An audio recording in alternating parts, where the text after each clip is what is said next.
계시록 18장 9절부터 19절까지 되겠습니다. 먼저 9절 10절에 보면 큰 성이죠. 그와 함께 큰 성 바벨론과 함께 음행하고 사치하던 땅의 왕들이 그 불타는 연기를 보고 가슴을 치며 멀리 서서 말합니다.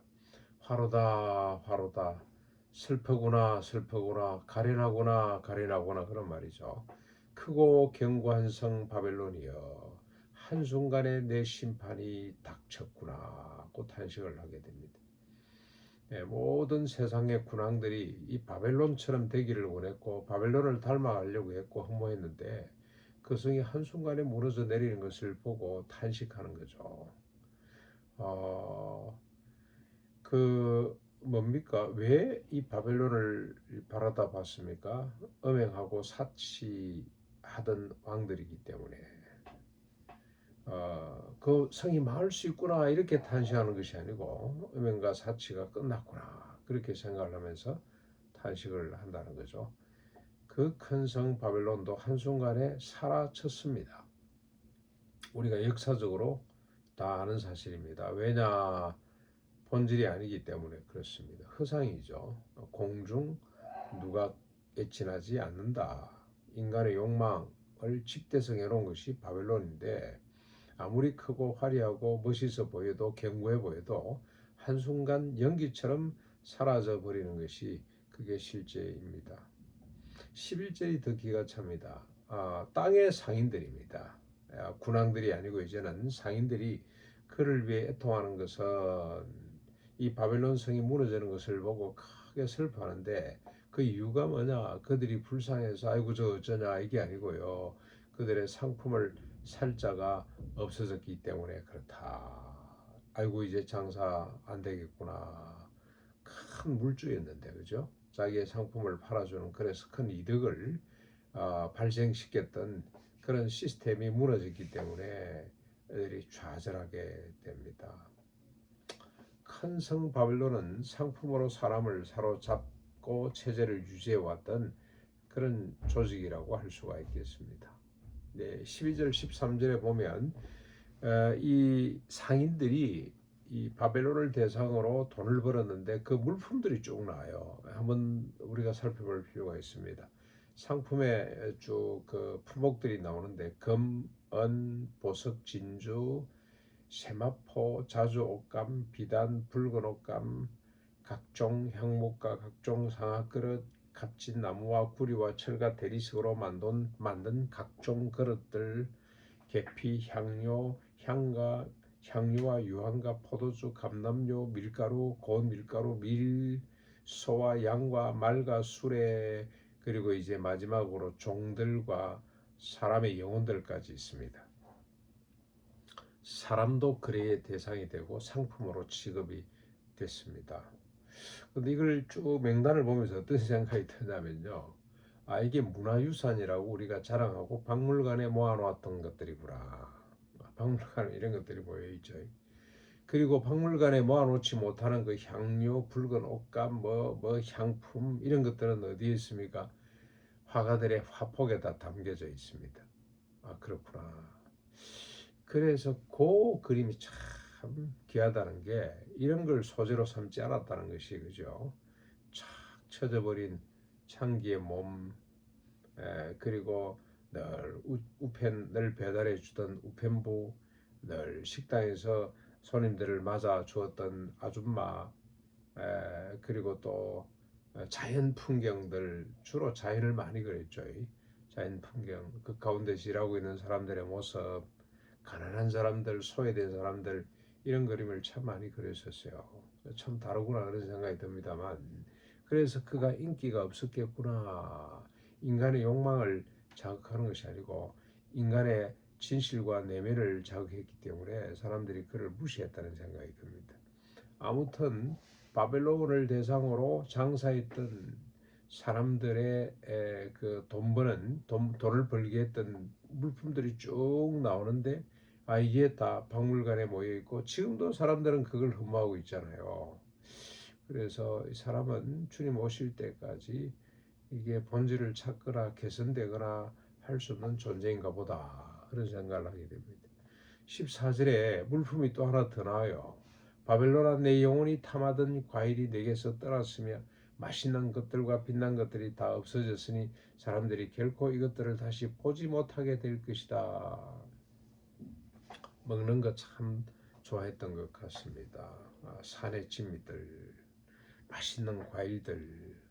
요즘 우리가 밥만 먹고는 충족이 안 되죠. 반드시 과일을 또 먹어야 되고. 야, 이게 바벨론의 모습이기도 하고 오늘 우리의 모습이기도 하구나 하는 생각을 지울 수가 없습니다. 15절로 16절에 보면은 바벨론으로 말미암아 치부한 이 상품의 상인들이 멀리 서서 애통하면서 말합니다. 그렇죠? 화로다 화로다 슬프고 슬프구나. 큰 성이여 세마포 옷과 자주옷과 붉은 옷을 입고 금과 보석과 진주로 꾸민 것인데 그러한 부가 한순간에 이렇게 허무하게 망하다니 하고 탄식을 하게 됩니다. 영혼이 소멸되고 심판을 받는 것이 안타까워서 울부짖는 것이 아니고 상품으로 더 이상 치부하지 못해서 그들은 슬퍼하고 있습니다. 그러니까 이걸 보장해주고 이걸 이야기해야 사람들이 존경하고 따르게 되는데 그렇죠.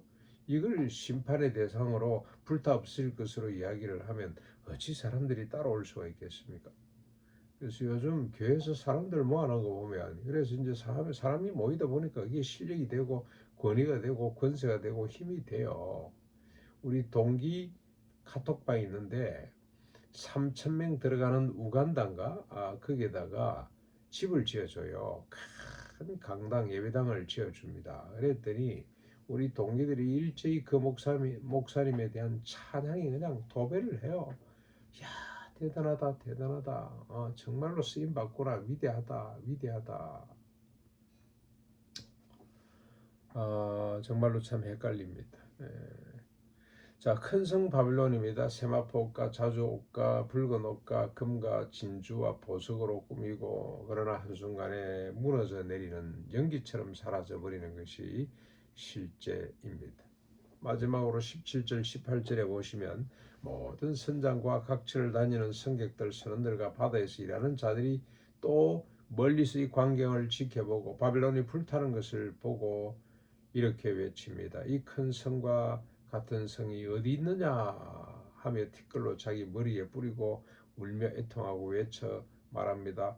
화로다 화로다 불쌍하고 불쌍하구나 망했구나 망했구나 이 큰 성이여 바다에서 배부리는 모든 자들이 너의 보배로운 상품으로 치부하였더니 한순간에 망해버렸구나. 영혼에 대한 관심은 없죠. 생명에 대한 관심은 없습니다. 오로지 상품입니다. 세상의 모든 것 부와 권력과 명예 아름다움은 정함이 없습니다. 한순간에 망할 수 있다는 것 오늘 우리가 이 본문을 통해서 읽을 수 있어야 됩니다. 그리고 또 뭘 우리가 봐야 됩니까? 인간이라는 것은 풍요다산 산의 진미를 욕망하는 존재구나. 바벨론이라고 하는 거대한 성은 큰 성이죠. 큰 성은 이것으로 시작이 되었고 풍요 다산과 산의 진미에 대한 욕망으로 시작이 되고 이것으로 흥했다가 이것으로 망하게 된다는 것.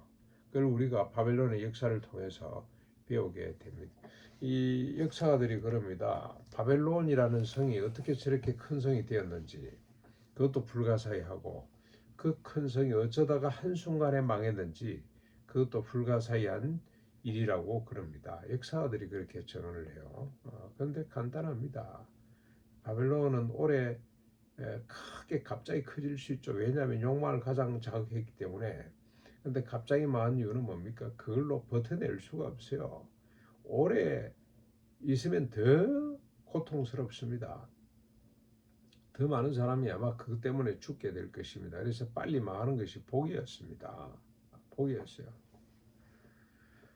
인간은 어쩔 수 없는 존재, 풍요다산 산의 진미를 욕망하는 존재. 그래서 갑자기 흥했다가 갑자기 망할 수밖에 없는 존재입니다. 사탄 마귀의 전략이기도 합니다. 이것을 자극하는 거죠. 산의 진미, 풍요, 다산. 그래서 예수님이 받은 세 가지 시험에 다 들어가 있습니다. 이것들을 자극하고 이것들로 인간들을 미혹하는 거죠. 그리고 인간은 이것들을 위해서 온갖 우상과 스스로 우상을 만들고 이념과 제도를 만들고 또 그것 때문에 고통당하다가 또 그 우상들과 제도들과 이념들을 때리 부시기도 하고 모순 속에 빠져 있는 것이 인간의 모습인 것을 우리가 역사를 통해서 알 수가 있는데 요한계시록을 통해서 인간의 이 역사를 잘 말씀해 주고 있습니다. 오늘 우리가 어떻게 살아야 될 것이냐? 큰 성 바벨론이 아니라 거룩한 성 예루살렘을 지향하는 삶을 살아야 된다는 겁니다. 크고 웅장한 것이 아니고 거룩함을 추구하는 삶을 살아야 된다는 교훈을 얻을 수가 있어야 됩니다.